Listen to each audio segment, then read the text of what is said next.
En el siglo XIX, el emperador austriaco Kaiser Franz Joseph amaba tanto un postre que lo nombraron en su honor. Kaiserschmarrn, o el revoltijo del Kaiser, que estoy preparando hoy usando una receta de 1890, esta vez en Sabores de la Historia.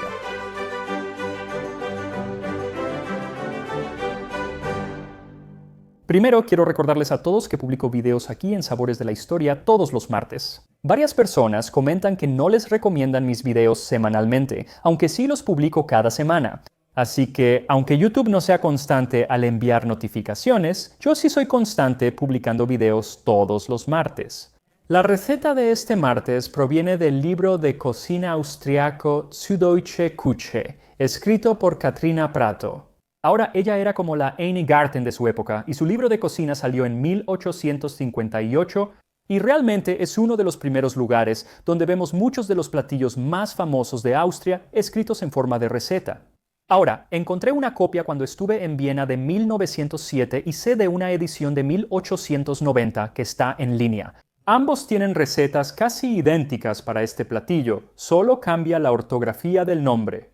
En 1890 era Kaiserschmarrn y en 1907 era Kaiserschmarren. Mezcla 4 DL de crema dulce, 4 yemas, 2 DL de harina y sal. Agrega 4 claras batidas a punto de nieve y pasas. Vierte en grasa de res caliente o mantequilla. Dóralo bien como Mehlschmachin, sírvelo y espolvorea azúcar de vainilla. Las instrucciones de cocina están en la receta de Mehlschmarren, que es la receta anterior. Y dice, colócalo en el horno para que suba bien. Luego sácalo y ponlo a fuego fuerte. Cuando esté firme y dorado por abajo, le das la vuelta con la espátula para hotcakes. Déjalo dorar de nuevo por abajo. Luego, desgarra en pedazos grandes con un tenedor y sírvelo rápido para que no se seque. Así que esta receta es como una mezcla entre un hotcake y un soufflé, pero todo eso se revuelve antes de servirlo. Es muy parecida a la versión moderna. La versión moderna a menudo agrega más azúcar a la mezcla, mientras que esta solo agrega azúcar al final. Para la versión del siglo XIX de este platillo, necesitas 400 mililitros o una taza y 2/3 de crema, 4 yemas de huevo, 4 claras de huevo, una taza colmada o 150 gramos de harina, una pizca de sal, 1/3 de taza o 50 gramos de pasas. Remoja las pasas 30 minutos. Ella no menciona eso ni en qué remojarlas, así que puedes usar agua, pero lo tradicional es un poco de ron. Luego, 3 cucharadas o 45 gramos de grasa de res o mantequilla y 3 cucharadas o 45 gramos de azúcar de vainilla. Y puedes comprar azúcar de vainilla. Básicamente es solo azúcar que ha tenido una vaina de vainilla dentro, lo que le da un poco de sabor a vainilla. Pero si no quieres comprarla o hacerla tú mismo, entonces puedes simplemente agregar aproximadamente media cucharadita de vainilla a la mezcla. Ahora, una cosa sobre el azúcar de vainilla en esta receta, en particular, que realmente me desconcierta, es la ortografía. O en realidad no es la ortografía, sino la tipografía. Estas recetas están escritas en una tipografía antigua llamada Fraktur. Si no la conoces, las letras, sobre todo las mayúsculas, pueden ser confusas. Esta letra que parece una B mayúscula, en realidad es una V mayúscula. Son muy similares. La B y la B son casi iguales. Les aseguro, la palabra no es vanilla-zucker, sino vanilla-zucker, que en alemán significa azúcar de vainilla. Primero bate las yemas y añade la mitad de la crema, mezclando bien. Tamiza la harina y mézclala. Reservamos el resto de la crema porque así es más fácil obtener una masa suave. No sé por qué, pero funciona. Además, otra diferencia entre esta receta antigua y la más moderna es que la mayoría de las recetas modernas que encontré, de hecho no usan crema para nada, sino que usan leche. Pero yo creo que cuando puedas usar crema, usa crema. Ahora. Una vez que la harina esté mezclada, se verá un poco grumosa, pero luego agrega el resto de la crema y bátelo, y empezará a suavizarse. Agrega la pizca de sal, bátelo y resérvalo. Se suavizará mientras bates las claras de huevo. Toma las claras de huevo y bátelas. La receta indica que hay que batirlas a punto de nieve, es decir, hasta obtener picos suaves y bonitos. Esto solo debería tomar unos minutos con una máquina, o alrededor de 20 minutos si quieres hacerlo a mano. Si tienes máquina, úsala, no dan puntos extra por el síndrome del túnel carpiano. Una vez que estén bien esponjosas como la nieve, agrega aproximadamente la mitad a la mezcla y usando una espátula, incorpóralas suavemente.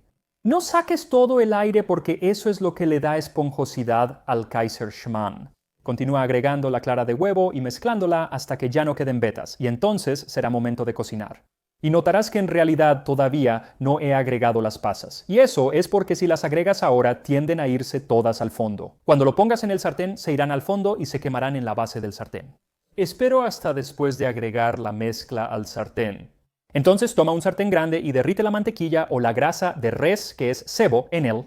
Cuando esté caliente, vierte la mezcla y deja que se extienda. Espolvorea las pasas encima. Y déjalo cocinar por unos 20 o 30 segundos hasta que veas pequeñas burbujas de vapor subiendo a la superficie. Cuando eso pase, mete el sartén a un horno precalentado a 425 grados Fahrenheit, 200 grados Celsius y hornea 10 minutos. Y durante ese tiempo va a subir igual que un soufflé. Y también, igual que un soufflé, si abres la puerta del horno, posiblemente se desinfle. Así que solo déjalo subir. Cuando comience a dorarse, retíralo del horno y ponlo en la estufa a fuego medio. Y aquí puedes intentar voltearlo en el sartén, pero realmente no es necesario porque de todos modos lo vamos a romper. Creo que tal vez, si es muy pequeño, puedes hacerlo, pero yo no tuve suerte. Yo corté el mío en 4 pedazos solo para que fuera más fácil voltearlo. Se me quemó un poco, pero creo que parece peor de lo que está, aunque empezó a desmoronarse. Cuando esté desmoronado, espolvorea azúcar de vainilla y mezcla. Déjalo cocinar 2-3 minutos solo hasta caramelizar el azúcar.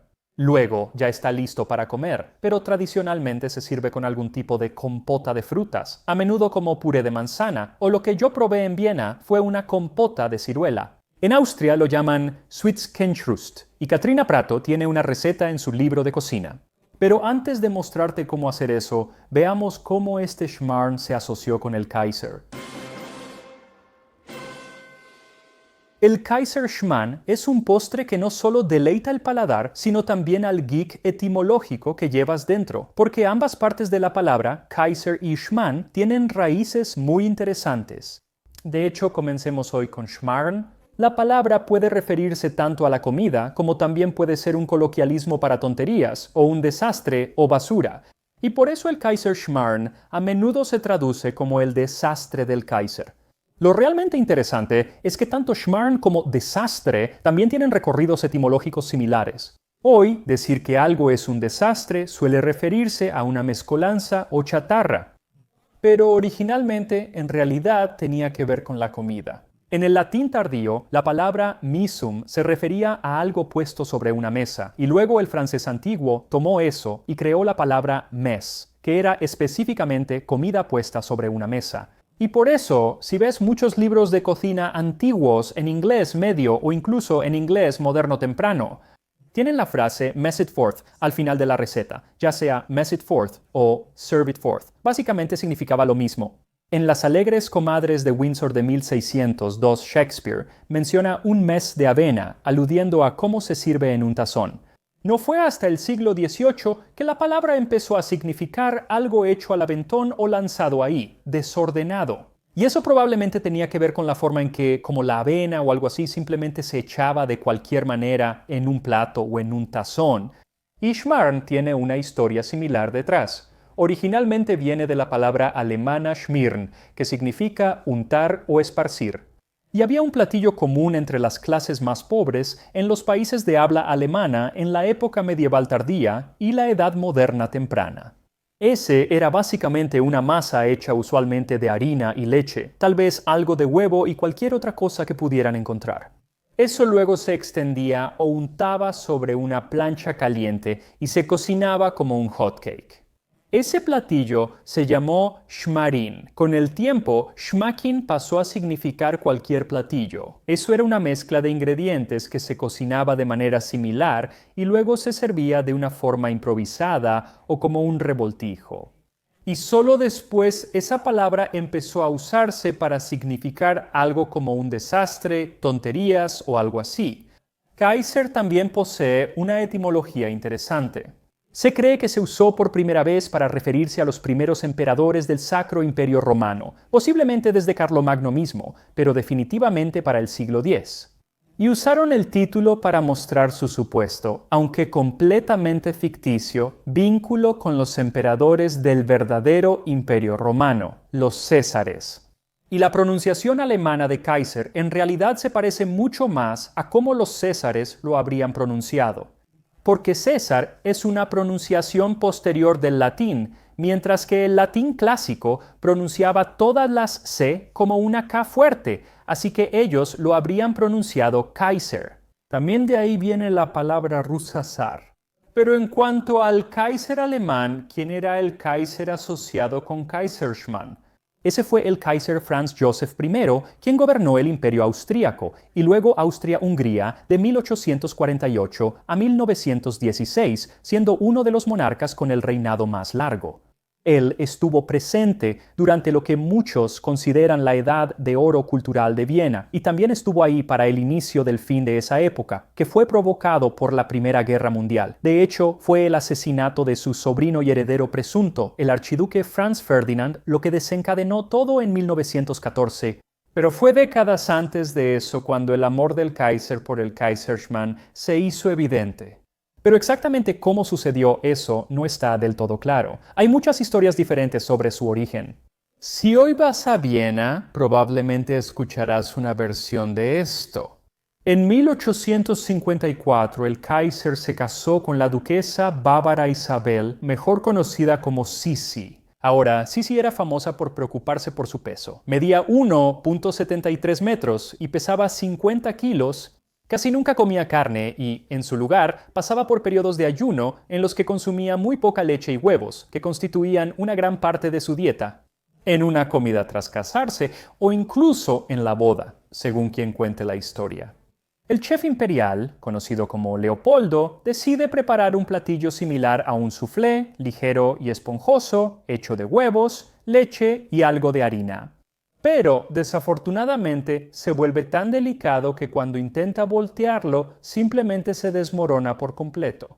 Así que Leopoldo, pensando rápido, en vez de simplemente preparar un nuevo platillo que realmente no tomaría tanto tiempo, decide picarlo y servirlo tal cual. Bueno, esto se le sirve a Sisi, quien, ya sea porque no tenía hambre o porque lo vio y pensó, ¿qué es este desastre? ¿Qué es esto? Schmarin dice, no gracias. Pero el Kaiser sentado junto a ella dice, yo lo tomo, voy a ver a qué sabe este Schmarin, que Leopoldo preparó, lo prueba y le encanta. Era un Schmarren, un desastre, pero era un Schmarren para el Kaiser, un Kaiserschmarrn. Una historia maravillosa, pero muy poco probable que sea cierta, aunque solo sea porque platillos como este. Otras versiones de Schmarren existían antes de 1854 versiones como Holzfäller Schmarren, o Schmarren del leñador o Schmarren del cortador de madera. Esto nos lleva a la segunda historia. Veamos al Kaiser Franz. Joseph, cazador entusiasta, solía ir de cacería en los Alpes y otras zonas de su imperio. Y se sabe que en sus últimos años le gustaba que le prepararan Kaiserschmarrn durante estos viajes. Así que la teoría es que en realidad fue en uno de los primeros viajes cuando Joseph probó este platillo por primera vez. Ahora, obviamente, él tenía casas de caza y una casa de caza para él era básicamente una mansión, solo que cerca del bosque. Pero también se sabía que él iba y hablaba con la gente común y a veces se detenía en granjas y cosas así. Y se decía que fue en una de estas granjas, o más bien en la casa de un leñador, donde él disfrutó por primera vez de este platillo. Supuestamente, la esposa del leñador estaba preparando un Holzfäller Schmarrn, que es una versión muy simple del platillo, muy a menudo solo con harina y grasa. Entonces vio que el Kaiser estaba aquí y pensó que debía mejorar esto. Así que revisa sus alacenas para encontrar cualquier ingrediente caro que tuviera, que serían crema, pasas y algunos huevos. Y pone todo eso y se lo da al Kaiser y él lo come, realmente lo disfruta. Así que ahora es un Kaiserschmarrn. Hay una versión alternativa de esta historia que creo que es menos probable, pero que me gusta aún más. Y es que no fue a la casa de un leñador, sino al hogar de un Kaiser o quesero. Y así, el platillo que se habría preparado era un Kaiserschmarrn, y por eso me gusta, porque hay un pequeño juego de palabras. Un pequeño juego de palabras pasó de Kaiserschmarrn a Kaiserschmarrn, pero sí existen recetas para Kaiserschmarrn. Ese es un platillo real y lleva queso, y no parece que los Kaisers alguna vez hayan tenido queso. Así que probablemente no sea cierto, pero es una historia divertida. Así que, francamente, el origen de este platillo, o más bien el vínculo del Kaiser con el platillo, es como mínimo confuso, pero lo que sí se sabe es que sí sucedió. Él sí disfrutaba de esta comida y era popular, y básicamente todo lo que él disfrutaba terminaba haciéndose popular en su imperio, especialmente en Austria, que era como el corazón del imperio en ese momento. Y así se convirtió en uno de los platillos más populares que había. Tan popular que todavía se sirve en muchísimos restaurantes en Viena y en toda Austria hoy en día, donde normalmente se sirve con algún tipo de compota de frutas como la compota de ciruela que estoy a punto de preparar ahora. La receta original del siglo XIX dice que las ciruelas se parten a la mitad o se dejan enteras y peladas. Se ponen en agua caliente para quitar la piel fácilmente, luego se cuecen a fuego lento con azúcar, agua y canela. Esto nuevamente es muy similar a la versión moderna de la receta. Las especias a veces cambian y hoy en día, en lugar de dejar las ciruelas enteras o partidas a la mitad, normalmente se cortan en trozos más pequeños. He visto que a veces se usan mitades y yo también las elegí, porque no parece que tengas que quitarles la piel si quieres dejarlas enteras. Puedes hacerlo, pero ella dice que se supone que debes quitarles la piel. Eso es un poco molesto. Así que simplemente las dejé en mitades. Para esto usé 4 ciruelas, las partí a la mitad y les quité el hueso.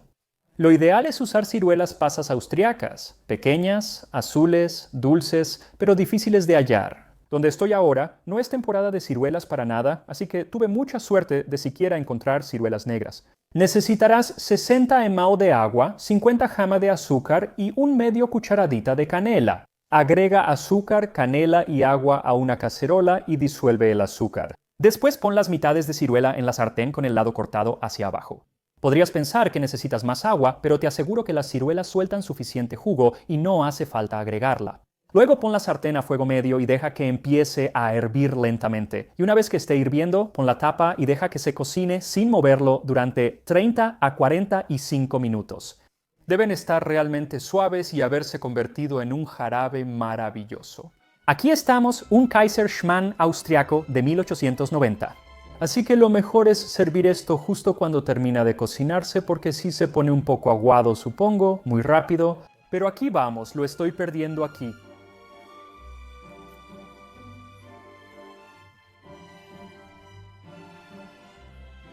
Me encanta este platillo porque no es tan dulce. Tiene un poco de dulzura, pero no es tan dulce como las versiones modernas que he probado. Y eso no importa en lo absoluto. La crema definitivamente sí sabe más rica. Lo que me encanta, sin embargo, es que el poco azúcar que tiene se carameliza y así obtienes ese pedacito crujiente.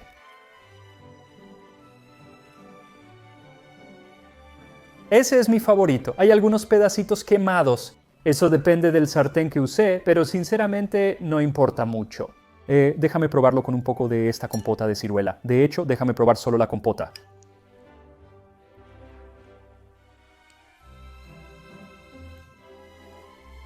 Muy bien, las ciruelas. Las ciruelas no estaban del todo maduras, pero yo no creo que eso realmente importe. Tienen un poco de acidez, pero también tienen bastante dulzura. Creo que al cocinarlas, como que se acelera el proceso de maduración. Entonces, déjame probar un poco de ambos juntos.